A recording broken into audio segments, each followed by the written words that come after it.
Trevor and I are pretty close. We've been pretty close since last off season. He likes to work out. I mean, he's a hard worker. Takes this thing real serious, which a lot like me. He wants to be the very best he can possibly be. So it's been fun to watch his his discipline and his effort and sort of just he wants to be the best, and I admire that. How far did you have to carry him, or he have to carry you? 20 meters, or I think that's what they're marked in 10, 20 meters. Good kind of trust exercise, I would imagine. Well, I hope so. I mean, if he'd have dropped me, I wouldn't have been very happy. Now, what was your reaction to the signing of Johnny Peralta? Well, I mean, we were looking to upgrade offensively at shortstop, and I think he does that for sure. And he's a good player. He's had a long career, and I'm excited to see him play. You don't see American League guys a whole lot, and so I'll be interested to get down to spring training and watch him play. Matt, Mo said he talked to you before the signing, just because you're pretty vocal against suspensions and stuff like that. Can you kind of share part of that conversation? I'd rather not. I mean, that's just Mo just called and said this is what we're going to do. I mean, it's not like he asked me if it was okay, but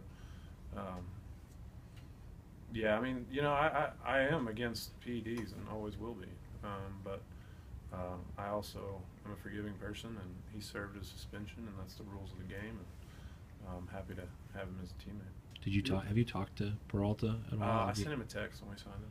Just to welcome him aboard, kind of. Do you think it's something he's going to have to address with the team at any point? No, I mean, I think that's in the past. I think it's again, he took the suspension, served it. His teammates in Detroit welcomed him back, and so I don't think it's necessarily something he has to address. I mean, if he did, then if he wants to, then that's his prerogative. But I don't think his teammates, that's anything that we expect. How tough is that for you? I mean, I know like John being friends with Ryan Braun, he had to deal with stuff that maybe he didn't ask for, and I don't know how many friends you do or don't have Yusuf in the past, but just the fact that you've been outspoken against, and there's some people that have. How tough is it to sometimes walk that line? Just because I've said it publicly doesn't mean everybody's not against it. The guys that aren't using are against it. We want a level playing field. Everyone wants a level playing field that's not using. So I don't think that I'm any different than anybody else, other than being a player who's played a long time, has had a platform to say that. So for me to be more outspoken or more against it, I don't think is accurate, because I think all players that are clean are against it, and we all want a level playing field, so that at the end of our careers we can look back and say, this is how I matched up against other guys that were doing it the right way. And so I don't necessarily think that I have a more outspoken or stronger opinion about it. I think all players that are clean are very much against PEDs and trying to get them out of the game. And how are we going to do that? Well, the only way that I know is to make the suspension harsher.